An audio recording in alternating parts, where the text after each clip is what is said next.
오늘 말씀은 전쟁이 일어나는 이유라는 제목의 말씀입니다. 오늘 본문 2절에 보니까 싸우니라 라고 하는 그 말씀이 나오지요. 싸운다. 전쟁에 대한 말씀입니다. 그래서 그 싸우니라고 하는 그 말씀에 근거해서 제목을 정했습니다. 전쟁을 다른 말로 하면 싸움입니다. 전쟁은. 그래서 이 싸움이라고 하는 것, 이것은 나라 간에 일어날 수도 있고 민족 간에 일어날 수도 있고 공동체 간에 일어날 수도 있고 또 집안 간에 일어날 수도 있고 또 어떻게 해요? 가정 안에서 가정의 구성원들 사이에서 일어날 수 있는 게 싸움입니다. 다른 말로 하면 전쟁입니다. 그래서 오늘은요, 그러면 이 제목과 같이, 말씀의 제목과 같이 크든지 작든지 전쟁이 왜 일어나는가에 대해서 말씀을 여러분에게 좀 전해 드리려고 합니다. 자, 그리고 그것을 살펴본 후에 과연 그러면 전쟁을 막을 수 있는 것이 있느냐 없느냐, 만약에 전쟁을 막을 수 있는 것이 있다면 그것은 무엇이냐라고 하는 것, 이제 그것에 대해서도 여러분에게 말씀을 드리겠습니다. 자, 오늘도 이 말씀을 통해 여러분 모두 하나님께 더 가까이 나아가게 되기를 먼저 주님의 이름으로 축복합니다. 자, 14장에는 무엇이 등장하냐? 최초의 무엇이 하나 등장을 하는데 그 최초가 무엇이냐면은 최초의 국제전쟁. 그런데 그 국제전쟁이 어떤 전쟁이냐? 연합군 전쟁이다라고 하는 거예요.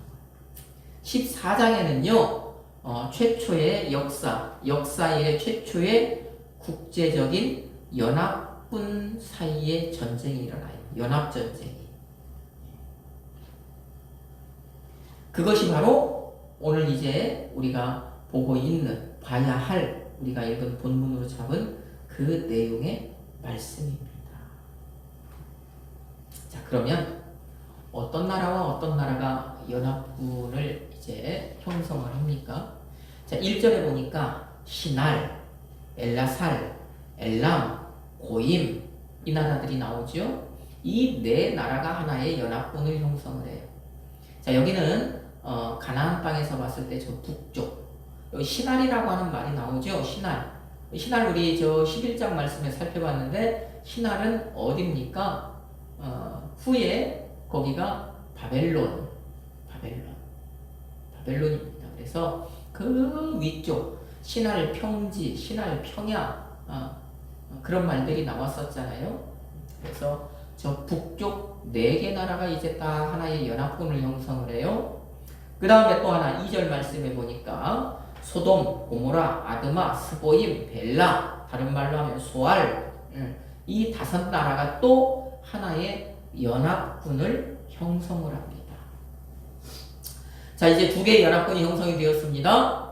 그 연합군 가운데 저 북쪽에 속한 북방연합군이 남방을 치력으로 이제 남방으로 내려가는 거예요. 이 5 나라, 소돔, 고모라, 아드마, 스보임, 벨라, 이 5 나라는 저 요단 지역, 그러니까 그 가나안 남쪽에 위치한 나라들이었거든요. 그러니까 북방에 이 연합군이 그 남방에 있는 연합군을 이제 치려고 전쟁을 하려고 그 남방으로 내려가는 것입니다. 그러면 그 남방이 어디냐면 제가 조금 아까 말씀을 드렸는데 바로 요단 지역이다. 그것을 우리가 어떻게 알 수 있느냐? 저 3절 말씀에 보니까 이들이 다 시딤 골짜기 곧 지금의 염해에 모였다 그러잖아요. 시딤 골짜기, 염해, 이 땅, 그곳이 있는 그 지역이 어디냐면 바로 당시 요단 지역이란 말입니다. 요단 지역. 그러니까 요단강 동편 지역. 오늘날로 말하면 여기가 어디냐면 지금 요르단 하잖아요. 지금 요르단 거기입니다. 여기에서 뭐가 일어난다고요? 최초로 국제 연합 전쟁이 지금 이제 오늘 본문에서 일어난다고요. 여기에서. 자, 그러면 이 요단 지역에서 북방연합군과 남방연합군의 이제 국제 전쟁이 한판 이제 벌어지는데 연합군을 형성해서 이쪽과 저쪽이 이제 전쟁을 벌이는데 그러면 전쟁의 원인은 무엇이냐? 전쟁의 원인 이유 없는 무덤이 없는 것 같이 전쟁에도 빌미가 있어야 되잖아요. 원인이 있어야 되지 않습니까? 그 원인이 바로 4절 말씀인 거예요. 4절 말씀.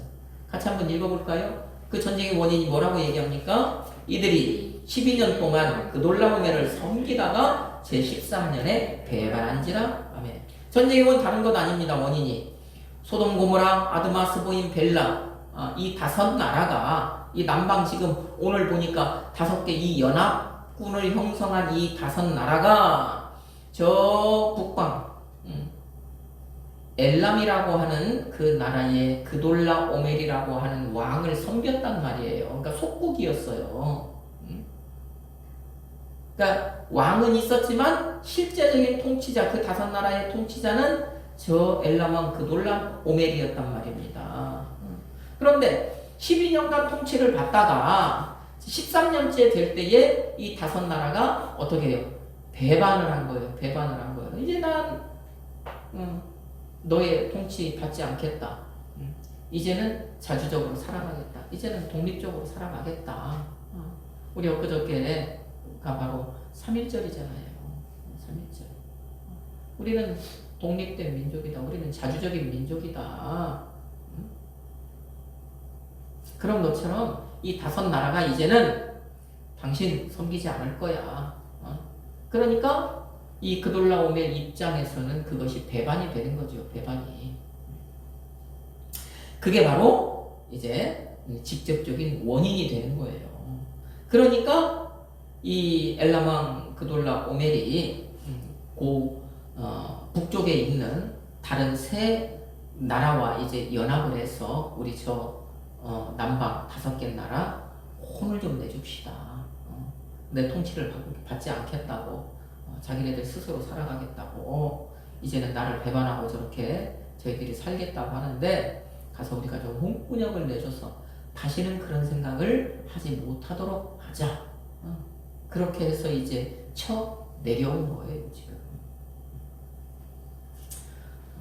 자 그러면 제가 이 사람들이 지금 그돌라 오멜이 왜 이렇게 전쟁을 하려고 했느냐를 말씀을 드렸다면 다른 한편 그러면 또 왜?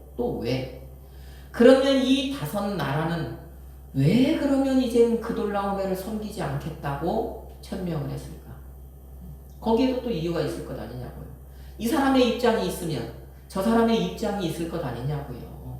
그러면 그 사람들의 입장을 또 한번 살펴보자는 거예요. 그러면 왜 그들이 그랬을 수밖에 없을까? 한번 속을 좀 들여다보자는 거예요. 자, 그것을 알 수 있는 그 내용이 어디에 나오냐면 바로 3절 말씀에 나옵니다. 3절. 3절 말씀을 통해서 우리가 그것 때문에 그랬구나라는 것을 우리가 좀 생각을 해볼 수 있다라는 것이죠. 자, 3절 말씀은 뭐라고 얘기합니까? 3절 말씀. 이들이 어디에 모였대요? 이들이 다 시딤 골짜기 곧 지금의 여해에 모였다라고 말씀을 합니다. 성경에는요, 이렇게 나오는 단어 하나, 어떤 지명 하나, 어떤 말 하나가 그냥 되는 것이 없어요. 그냥 기록된 것이 없잖아요. 거기에는 어떤 다 의미들이 있단 말이에요. 자, 이들이 거기에 모였다. 그 다음에 저 밑으로 내려가서 보니까 이들이 거기 모인 이유는 그 남방의 5개 연합군이 이 시딤 골짜기 이곳에서 전쟁을 하려고 북방 연합군을 거기로 지금 끌어들인 거잖아요. 먼저 거기에 진치고 있었잖아요. 북방 연합군이 거기로 올 수밖에 없게 만든 거잖아요. 그러면 거기에는 분명히 그들이 남방 5개 나라가 거기에 진을 쳤다. 시딤 골짜기에 진을 쳤다. 다른 말로 하면 염해에 진을 쳤다라고 하는 거. 그건 분명히 그 말에서 그 단어에서 우리가 어떤 의미를 좀 생각해 볼 수 있다라는 거죠. 그러면 먼저 이 시딤 골짜기라고 하는 이 지명은 어느 사람 시대의 이 지명이겠습니까? 바로 롯의 시대입니다. 롯의 시대, 지금 아브라함의 시대, 롯의 시대. 그 시대의 지명이에요. 그 다음에 뒤에 뭐라고 얘기해요? 곧 지금의 염해, 지금의 염해. 그러면 그 지금은 누구의 시대일까요? 그 지금은 성경을 기록한 저자인 모세가 살고 있던 그 시대. 그러니까 모세 시대에는 그곳의 이름을 시딤 골짜기라고 불렀고, 모세 시대에는 그곳을 여매라고 불렀던 거예요. 오늘날은요? 오늘날은 그곳을 뭐라고 불러요? 사해, 죽음의 바다, 그렇게 부르잖아요. 그렇게 같은 지역인데 보니까 시대에 따라서 이렇게 지명이 조금 달라지더라는 거 먼저 말씀을 드리면서, 그러면 시딤 골짜기, 이 남방 5개 나라가 저 북방 연합군과 전쟁을 하려고 이제 진을 쳤던 그 시딤 골짜기라고 하는 이곳에 그러면 어떤 의미가 있을까? 시딤 먼저 시딤. 이 시딤이라고 하는 이 단어는, 이 말은요, 아카시아 언덕, 아니 아카시아 숲을 이런 의미, 아카시아 숲을. 그냥 진짜 단어를 문자적으로만 봤을 때는 밭이라는 의미거든요. 밭. 그런데 그곳이 아카시아 나무가 이렇게 군락을 이루고 있었나 봐요. 그 시대, 로세 시대. 그러니까 아카시아 숲을 이런 지명이 된 거예요. 원래는 밭이잖아요. 아카시아 밭. 밭은 사람이 농사를 지어야 밭 아닙니까? 그죠? 사람이 경장할 때 밭. 그런데 이 아카시아는 사람이 경장하는 것이 아니라 그들 나름대로 어떤 군락을 이루었으니까, 그러니까 밭이 아니라 숲을 이렇게 된 거예요. 아카시아 숲을. 아카시아 나무가 많은 곳, 이런 의미가 되는 겁니다. 자, 그러면 이 아카시아 나무라고 하는 이 나무는 특징이 있죠. 우리가 보편적으로 생각할 수 있는 특징이 뭡니까? 아카시아 나무에는 뭐가 있다? 가시가 있다. 가시. 사실 이 지금 성경의 땅에 있는 이 아카시아 나무와 우리가 지금 우리 땅에서 보고 있는 아카시아 나무는 다른 겁니다. 종이 달라요. 그래서 엄밀히 얘기하면 우리가 이제 지금은 그래서 이것을 지금 보니까 다 바로잡고 하더라고요. 그래서 책이나 어디 지금 나오는 책들은 보면 바로잡아서 우리나라에 있는 이 나무는 아카시 나무라고 발음을 해요. 지금은. 그게 정확한 명칭입니다. 이 미국 쪽에서 건너온 나무. 그 다음에 성경에서 말하는 이 아카시아 나무는 종이 다른 나무예요. 그런데 어쨌든 그 나무나 이 나무나 그 나무도 그 나무 가지에 가시가 많아요. 그리고 보니까 가시가 더 길더라고요. 뾰족하더라고요. 우리 아카시아 나무는 가시가 좀 작잖아요. 뭉툭하잖아요. 근데 그 가시는 굉장히 길더라고요. 뾰족하더라고요. 자, 어쨌든 아카시아 나무에는 가시가 있다라는 것을 우리가 생각을 해보는 거예요. 가시가 돋아 있습니다. 그런데 자, 상대적으로 이쪽과 저쪽을 생각해 보면 한쪽은 가시가 돋아 있는데 한쪽은 반대편은 어떻게 가지에 붙어 있는 쪽은 뾰족해요, 넓어요? 한쪽은 가시니까 뾰족하잖아요. 나무 가지에 붙어 있는 쪽은 넓어요, 뾰족해요? 넓죠. 넓게 붙어 있잖아요. 가지에 붙어 있는 것은 항상 넓게 붙어 있잖아요. 그런데 반대쪽은 뾰족하더라 이 얘기예요. 넓은 면이 있고 뾰족한 면이 있다. 넓은 면은 그러면은 나무의 입장에서 봤을 때 넓은 면은 어디에 붙어 있다고요? 나에게 붙어 있다. 자기에게 붙어 있다. 뾰족한 면은 상대방을 향하고 있다. 이런 그런 겁니다. 넓은 면은 내게 붙어 있으니까 그 넓은 면은 나에게 아픔을 줘요, 안 줘요? 안 주죠. 그런데 상대방을 향해 있는 뾰족한 면은 뾰족하니까 어떻게 해요? 상대방을 찌릅니까? 찌르지 않습니까? 찌르는 거예요. 찌릅니다. 그래서 찔러서 상처도 주고 피도 나게 하고 아프게도 하고 고통을 주는 거예요. 이게 바로 뭐라고요? 이게 바로 시딤이라. 아카시아 숲이 의미하는 것이라고요. 그래서 시딤, 고통스럽다는 거예요. 누가 누구에게 지금 고통을 줬다는 거예요? 저 엘람 왕 그돌라 오멜이 다른 자기가 다스리던 그 속국이었던 이 5개 나라 그렇게 가시처럼 그들을 괴롭혔다라는 거예요. 그들을 상처 줬다는 거예요. 그들의 아픔을 줬다라는 거예요. 그들을 피나게 했다라는 겁니다. 그러니 그들이 어떻게 해요? 배반한 겁니다. 그러니 그 5개 나라가 12년 동안은 참고 참았는데 이제는 안 되겠다. 13년째는 이제는 너 안 섬길래 그렇게 한 거예요. 그 다음에 골짜기는 계곡이잖아요. 그죠? 골짜기 계곡은 깊습니까? 깊지 않습니까? 이쪽과 저쪽 사이에 있는 거니까 깊죠. 깊습니다. 계곡 이쪽과 저쪽 사이의 폭이 또 좁습니다. 그러면 우리가 이것을 보면서 무엇을 생각해봐요? 남에게, 타인에게 너그럽지 않은 사람을 우리가 어떤 사람이라고 얘기한다고요? 속이 좁은 사람. 그게 바로 계곡이에요. 속이 좁다. 밴댕이다. 남에게 절대로 그러니까 너그럽지를 못한 거예요. 누구만 하는 겁니까? 나만 하는 거예요. 나만 하는 겁니다. 상대방을 생각하지 않고 오직 자기만 생각한다는 것, 그게 바로 골짜기의 뜻인 거예요. 그러면 그돌라오멜이 저 남방 5개 나라에게 그랬다는 거잖아요. 그 5개 나라 형편 봐줬다는 거 아니잖아요. 형편 안 봐준 거잖아요. 나만 잘 살면 된다. 그러니까 속국이니까 무엇인가를 걷어갔을 것 아닙니까? 내놓으라고 했을 것 아닙니까? 그런데 착취를 했겠죠. 왜? 상대방 생각한다고요? 안 한다고요. 상대방에게 절대로 너그럽지 않다고요. 자기에게만 한없이 너그럽다고요. 이게 골짜기라고요. 그래서 저 엘라만 그돌라오멜이 저 5개 나라에게 그랬겠구나. 참 힘들게 했겠구나. 그 나라의 어떤 사는 사람, 그 나라의 어떤 형편이라고는 전혀 생각하지 않고 그렇게 자기 멋대로 행동을 했겠구나. 그러니 어떻게 했다고요? 5개 나라가 배반을 한 거예요. 배반을. 그러면 자, 이 문제를 우리가 이제 한번 생각을 해봐요. 현대의 전쟁, 지금의 전쟁, 내 앞에 있는 전쟁, 내가 벌이는 싸움, 이런 것과 한번 생각을 해보는 것입니다. 그러면 전쟁이 왜 일어나는 겁니까? 싸움이 왜 일어나는 거예요? 남을 찔러서 아프게 하니까. 그렇죠? 남을 찔러서 아프게 하니까 내가 가해자의 입장이라면 그거잖아요. 남을 찔러서 아프게 해요. 남을 찔러서 상처나게 해요.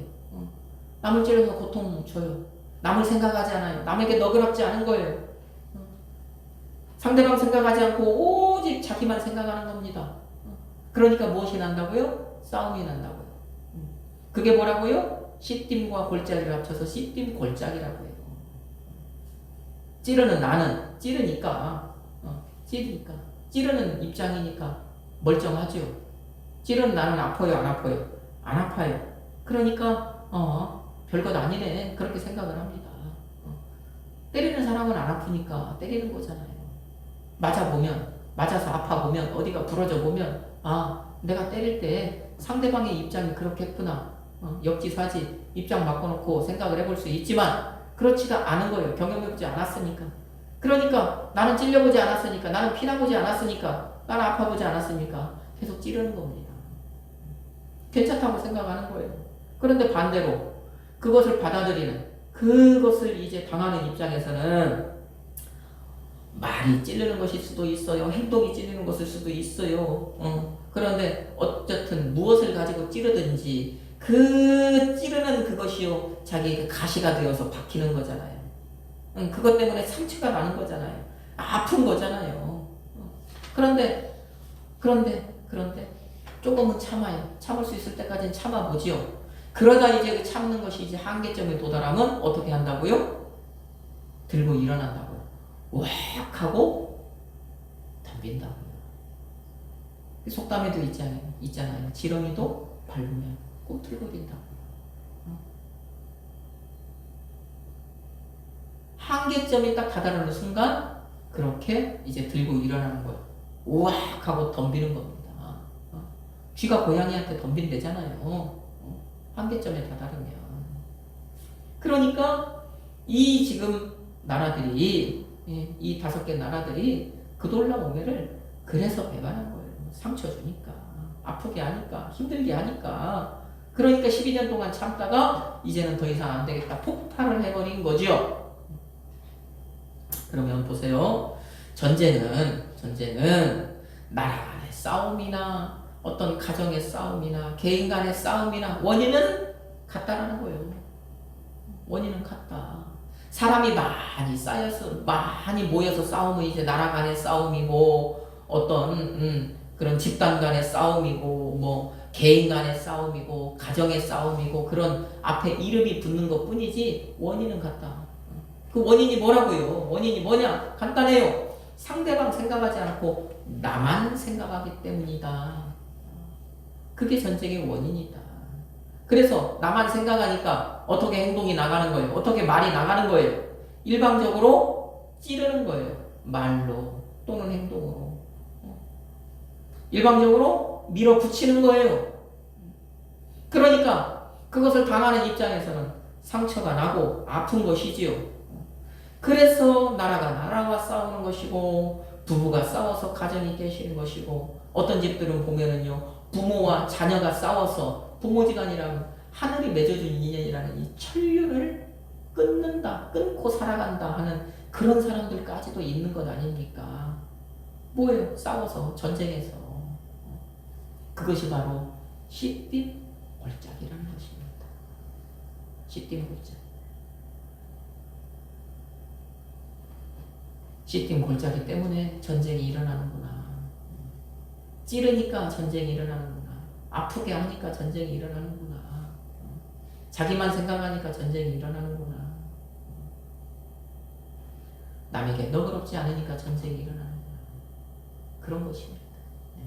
전쟁은 그래서 일어나는 것이다.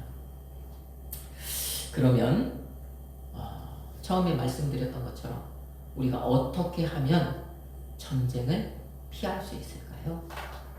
우리가 어떻게 하면 전쟁을 막을 수 있을까요? 전쟁이 일어나는 것을 막을 수 있다면 대단한 것 아닙니까? 근데 막을 수 있다는 거예요. 있다는 것입니다. 3절에 롯의 시대, 이 시딤 골짜기로 불렸던 그 지명이 모세 시대에는 염해라고 불린다고 그랬잖아요. 염해. 자, 이제 우리가 이것을 통해서 그러면 어떻게 해서 싸움을 막을 수 있나, 전쟁을 막을 수 있나를 한번 살펴보는데, 자, 이것을 살펴보기 위해서 우리가 저 예수님이 말씀하신 그 말씀을 좀 한번 찾아봐요.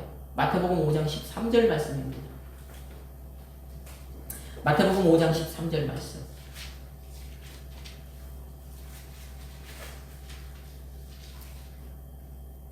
찾았으면 같이 한번 읽어봅시다. 너희는 세상의 소금이니 소금이 만일 그 맛을 잃으면 무엇으로 짜게 하리요? 후에는 아무 쓸데없어 다만 밖에 버려져 사람에게 밟힐 뿐이니라. 아멘. 자, 여기서 예수님이 너희는 세상의 소금이다 하는데 그 세상의 소금, 이 소금이라고 하는 것은 우리가 소금이라고 하는 것이 아니라 비유죠. 비유. 우리 사람을 당시 예수님의 말씀을 듣던 그 사람, 오늘날 예수님의 말씀을 지금 보고 있는 우리 그 사람, 이 사람을 소금으로 지금 비유한 것입니다. 그런데 예수님께서 만약에 오늘 지금 염해라고 그랬잖아요. 염해. 오늘 본문에서 염해. 예수님이 만약에 너희는 세상의 염해라고 불렀다면 이것은 뭐냐면 너희는 소금 바다다 이 뜻이에요. 염해는 소금 바다잖아요. 이 염해라고 하는 이 말씀에는, 이 말에는 두 가지 의미가 있습니다. 직접적으로는 뭐냐, 하나는 소금 바다 말 그대로 염해, 이 한자를 우리말로 풀었으면 소금 바다. 그 다음에 또 하나는 뭐냐, 또 하나의 의미는 뭐냐, 이 염해라고 하는 이 말씀에는, 이 말 속에는 어떤 의미가 있냐면 녹지 않는 소금이라고 하는 뜻이 있어요. 녹지 않는 소금. 왜 그 염해, 사해, 지금 이 사해라고 하는 이 바다를 녹지 않는 소금이라고 합니까? 여기는요 지표면보다요 몇백 미터가 이렇게 낮답니다. 낮은 곳에 위치하고 있대요. 그러니까 물이 거기로 흘러 들어오면 나갈 곳이 있어요, 없어요? 나갈 곳이 없는 거예요. 그러니까 거기는 계속 쌓이기만 하는 거예요. 그러면 물이 흘러들으면 물 속에는 어떤 뭐 미네랄을 비롯해서 어떤 여러 가지 성분들이 들어있겠죠. 거기에는 필수적으로 뭐도 들어있어요? 염분도 들어있단 말입니다. 우리가 먹는 물에도 염분이 다 들어있잖아요. 그러니까 이 몇천 년 동안 지금 그 시대나 지금이나 그 시대서부터 이미 물이 거기는 계속 그 요단강 물이 흘러 들어오만 오지 나가는 것이 없어요. 그냥 거기서 자체적으로 햇빛에 의해서 증발만 될 뿐이에요. 그러니까 자꾸 염도가 어떻게 해요? 높아지고 높아지고 높아지고. 지금은 염도가 한 30% 정도 된다고 그러대요. 그 바닷물의 염도가. 그렇게 소금물이 계속 들어와서 소금물이 짜지고 하니까 이제 거기서 발생하는 것이 뭐냐? 더 이상 소금이 물에 녹아요? 안 녹아요? 안 녹는 거예요. 포화 상태가 돼가지고 이제 더 이상은 안 녹는 거예요. 그러니까 소금이 그러면 어떻게 해요? 결정이 되어서 바다 아래에도 쌓이고, 그 다음에 보니까 파도 같은 게 치면은요, 그 옆에 소금 기둥이 생긴답니다. 소금 기둥이. 그러니까 녹지 않으니까, 녹을 수가 없으니까, 그렇게 이제 소금이 결정으로 이렇게 보여지는 거예요. 나타나는 거예요. 그래서 소금 바다라고 하는 그런 의미와 함께 녹지 않는 소금이라고 하는 그런 의미가 그 염해라고 하는 그 말 속에 들어있는 것입니다. 그 지명에 그 의미가 들어있는 거예요. 그러니까 예수님께서 지금 마태복음 5장 13절에서 너희는 세상의 소금이다 라고 하지 않고 너희는 세상의 염해다 그러면 그 말씀 속에는 너희는 녹지 않는 소금이다 라고 하는 그 말씀이 되는 겁니다. 그런 의미가 되는 거예요. 그런데 예수님은 너희는 염해라고 하는 것이 아니라 너희는 뭐래요? 소금이다. 세상의 소금이다. 그러면 그 소금이라고 하는 것은 필연적으로 녹아야 되는 거예요. 너희는 녹는 소금이다. 예수님 말씀하신 소금은 녹는 소금이에요. 물에 들어가면 녹아야 돼요. 짠 소금이 우리 입속에 들어갔을 때, 우리의 입속에 들어왔을 때 녹아야 짠맛이 나잖아요. 안 녹고 그냥 있으면 짠맛을 우리가 느낄 수 있겠습니까? 전혀 녹지 않는다면 짠맛을 못 느끼죠. 반찬에 들어갔을 때 거의 녹지 않는다면 짠맛이 안 나잖아요. 근데 소금은 녹는다. 자, 그러면 예수님이 이제 너희는 세상의 소금이다 했을 때 소금은 우린데 그러면 이 소금을 사람에게 이렇게 비유를 하시면 사람과 이렇게 예수님께서 연결을 하셨다면 그러면 이 소금이라고 하는 이것은 어떤 의미를 가지느냐? 녹는다는 의미를 생각해 볼 때 그 소금은 희생이라고 하는 의미를 갖는 거예요. 희생. 소금이 녹아야 되잖아요. 그래야 맛을 내잖아요. 소금이 희생하는 거잖아요. 녹이는 것은. 자기가 녹아 없어지는 것은 희생하는 것 아닙니까? 그래서 바로 소금은 뭐다? 희생이다. 성경에 소금이 나오면 희생이다. 저 레위기나 어디 모세오경에서도 하나님께서 모세에게 말씀하실 때 뭐라고 그래요? 어떤 재물을 가져왔을 때 하나님께 드리기 위해서 재물을 가져왔을 때 거기에 뭘 칠해요? 소금을 칠하고 말씀을 하시래요. 그러면 거기서 우리가 그 소금을 무엇으로 생각해 보는 거예요? 희생. 하나님께 무엇을 드리기 위해서? 희생해야 된다.